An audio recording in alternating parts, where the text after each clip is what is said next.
3,500 years ago, an Egyptian queen sent 5 ships to a land no living person had ever seen with their own eyes. She knew the route only from ancient stories and fragments of old texts that called this mysterious place the Land of God. The ships eventually returned loaded with gold, living myrrh trees, and the strange monkeys the Egyptians had never seen before. This was the famous expedition of Pharaoh Hatshepsut to the Land of Punt, one of the earliest recorded long-distance sea voyages in human history. But Hatshepsut was far from the only ruler willing to sail beyond the edge of the known world. More than 1,000 years before Columbus and Magellan, ancient people were already building ships and crossing vast oceans. They had no compass, no maps. Some didn't even know whether the Earth was round, and some of these voyages were so unbelievable that historians still debate whether they were even possible. Today, we'll explore 6 of the most astonishing sea expeditions of the ancient world, journeys that changed history and pushed human civilization beyond its limits. And we begin with the oldest, and perhaps the most mysterious voyage of them all. Around 3,500 years ago, Hatshepsut ruled Egypt during a dangerous and unstable time. She was a woman sitting on the throne of the pharaohs. Powerful priests standing behind the young heir, Thutmose II, were waiting for any excuse to challenge her authority. Hatshepsut understood something important.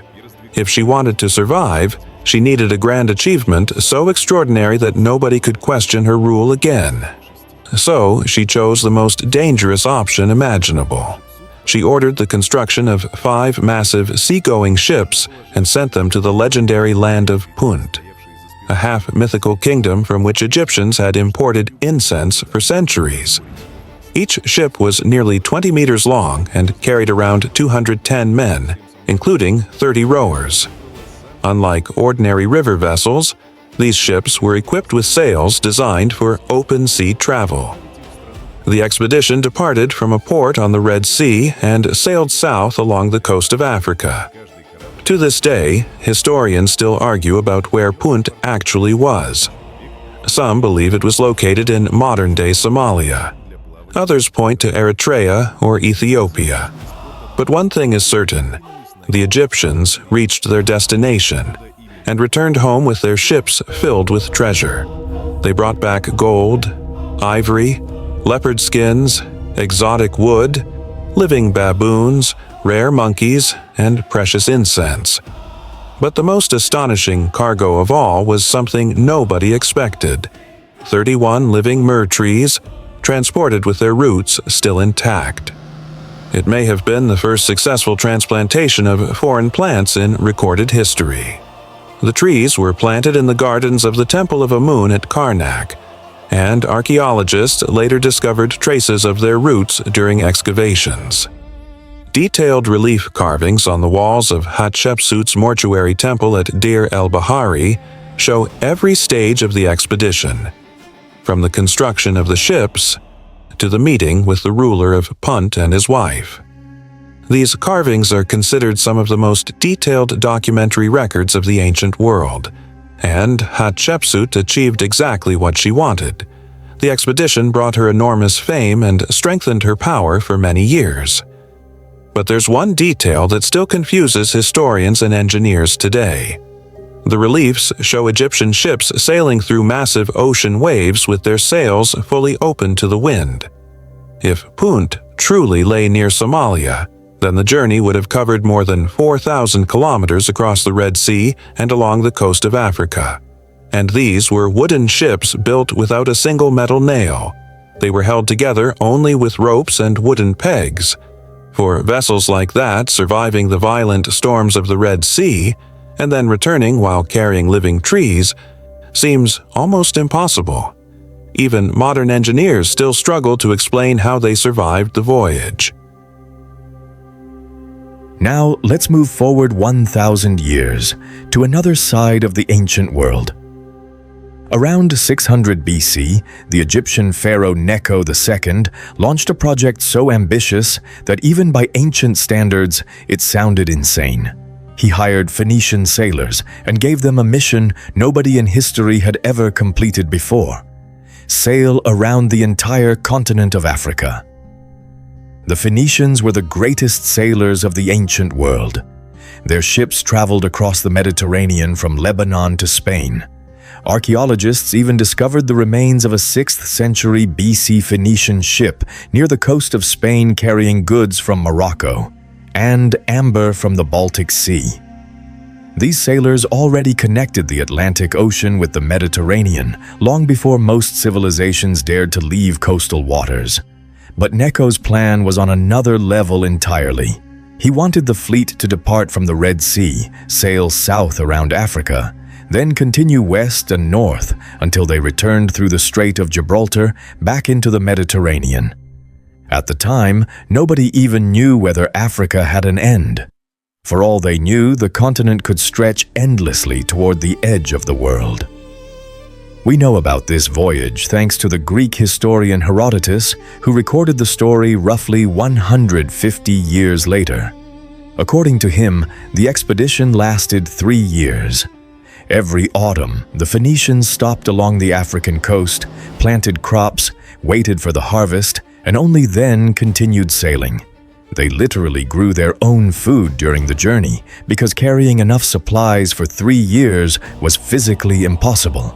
Imagine spending 3 years at sea on a wooden ship, without navigation, without maps, without knowing what waited beyond the next horizon.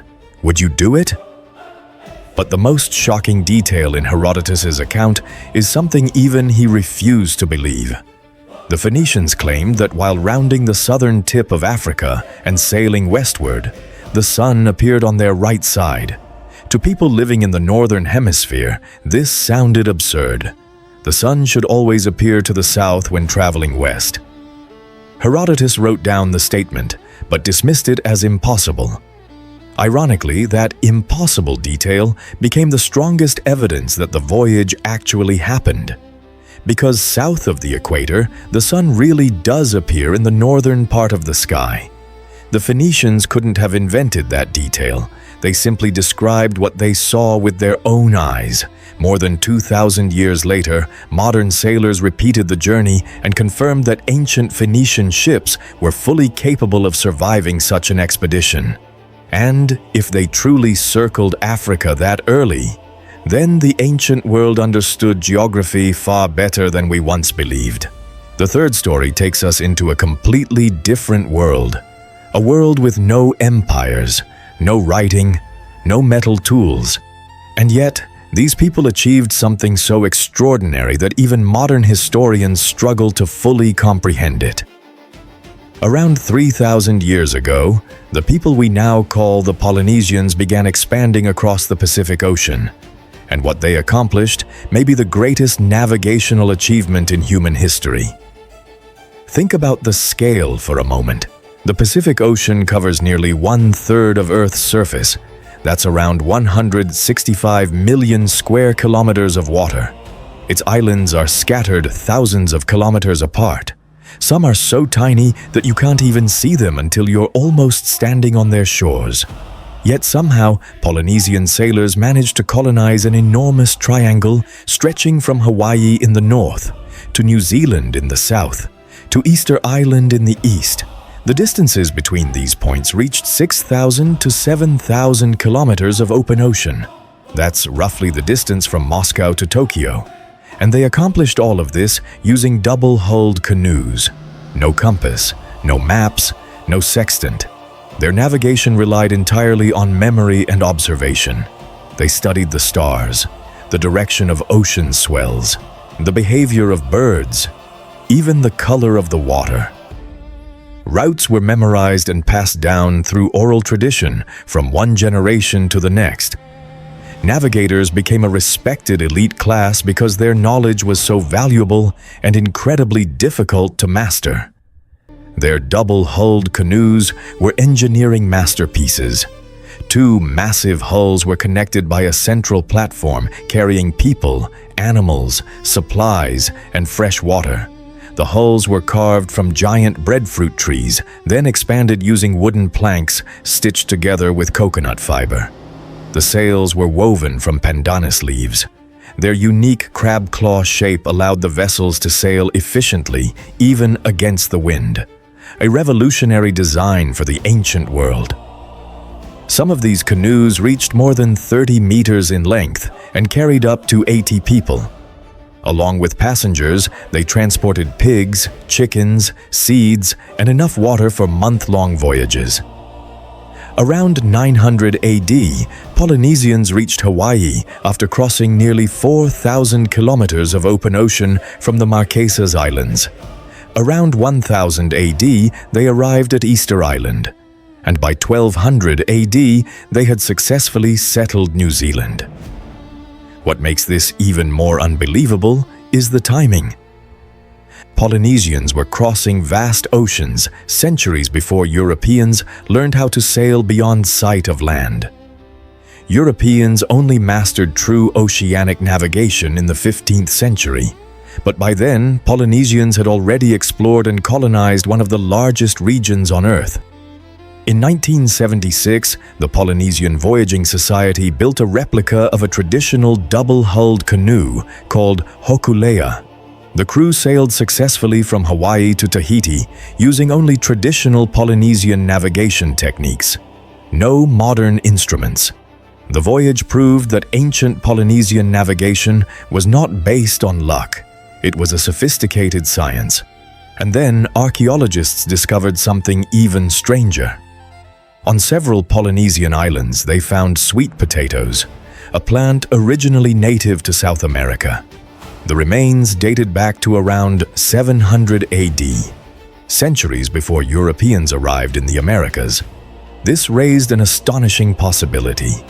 Did Polynesians reach the shores of America long before Columbus? If a civilization without writing or metal tools could conquer the largest ocean on Earth, then maybe our idea of primitive civilizations has always been completely wrong. Our fifth expedition takes us to the very edge of the ancient world, to a place where the Greeks believed half-divine people lived, and where the sea itself seemed to turn into ice. Around 330 BC, during the age of Alexander the Great, a Greek merchant and astronomer named Pytheas of Massalia set out on one of the most astonishing voyages of antiquity.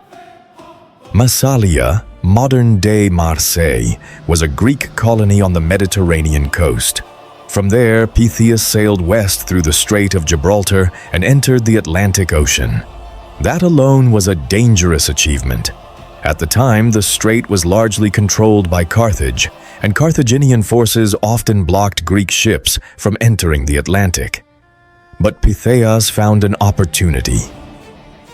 Taking advantage of a brief political truce, he slipped through the blockade and began sailing north along the coast of Europe. Soon, he became one of the first Mediterranean travelers ever to describe the British Isles. He documented the local people. He recorded their customs. And he even gave Britain a name, Britannique, based on the Celtic word used by its own inhabitants. But what truly shocked later historians was his remarkable scientific accuracy. Pytheas sailed around Britain and estimated its circumference at around 6,400 kilometers. His error, less than 10%. For a man using little more than shadows, angles, and careful observation, that was almost miraculous.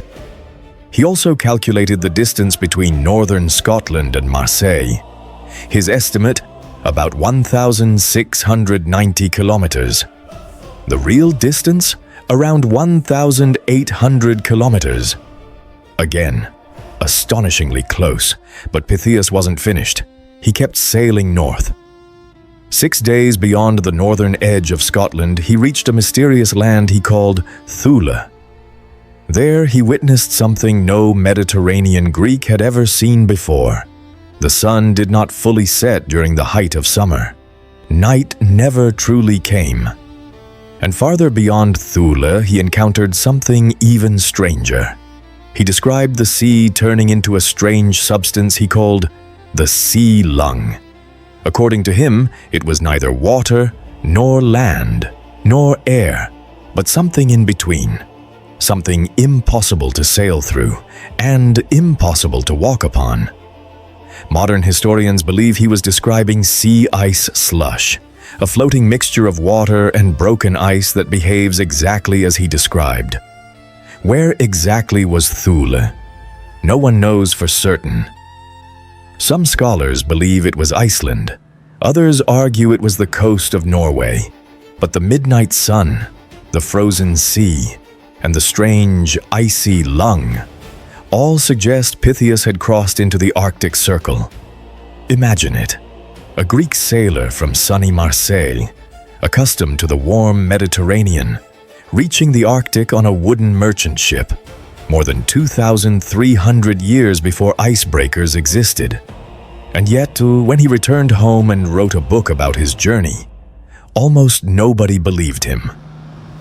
Famous scholars like Strabo and Polybius mocked him. They called him a liar, a fantasist, a fraud.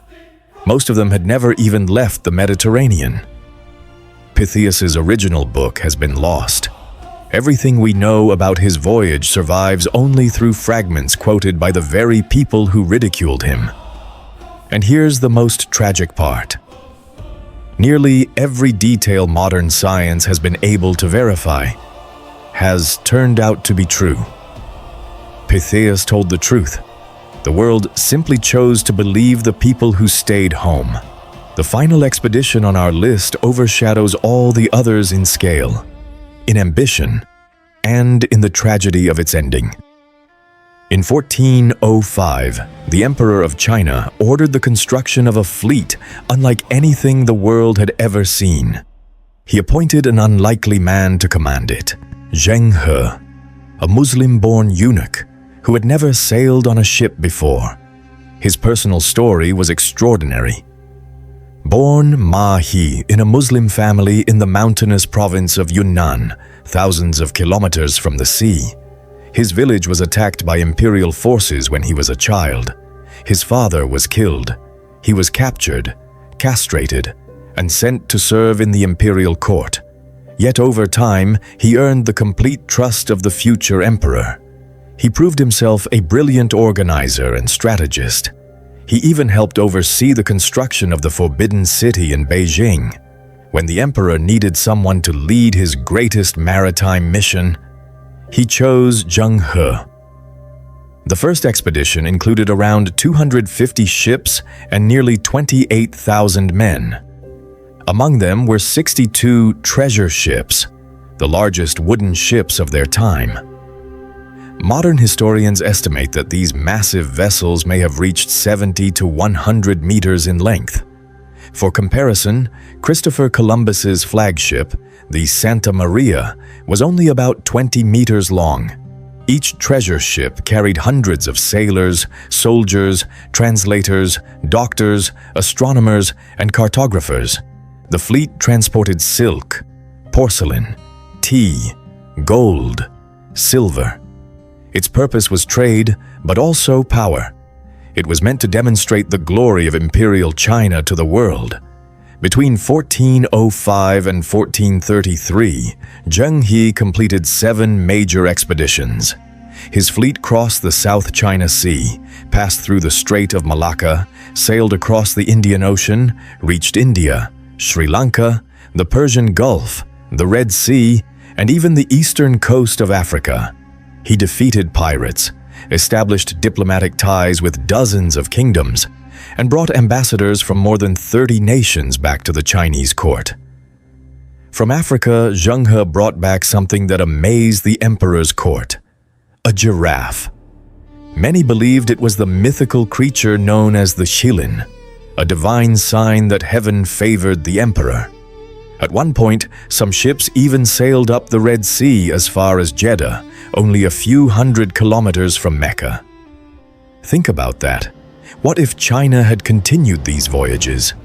What if, instead of tiny European caravels, Vasco da Gama had encountered an armada of 250 massive Chinese treasure ships, each one larger than any ship Europe could build? History itself might have changed. Colonialism, global trade, the balance of power, Everything could have unfolded differently, but reality took another path. In 1424, the emperor died. His successor immediately halted the expeditions. Zheng He managed to complete one final voyage and died at sea in 1433. He was buried in the ocean. After his death, court officials who had long opposed the voyages declared them wasteful and unnecessary. The ships were left to rot. Shipbuilding records were destroyed. Navigation logs were burned. The greatest fleet in history disappeared, and with it, the knowledge of how to build ships capable of ruling the oceans. China turned inward, and within decades, European sailors began taking control of the seas on smaller, weaker, but unstoppable caravels. Final reflection, Weiyai, 6 expeditions, 6 eras, 6 attempts to push beyond the limits of what humanity believed possible. The Egyptians crossed the Red Sea and returned with living trees. The Phoenicians circled an entire continent 2,000 years before Europe. The Polynesians conquered the largest ocean on Earth without instruments. Nearchus opened a maritime bridge between East and West. Pytheas reached the Arctic and was called a liar. Zheng He commanded a fleet powerful enough to reshape global history, until bureaucrats decided it was too expensive. Every one of these stories tells us the same truth. Human progress has never moved in a straight line. We achieve the impossible, then forget how it was done. We burn ship logs. We mock explorers. We choose comfortable beliefs over uncomfortable truths. And every time we do, the world becomes just a little bit smaller. The ocean hasn't changed in 3,000 years. Only our idea of who has the right to sail it.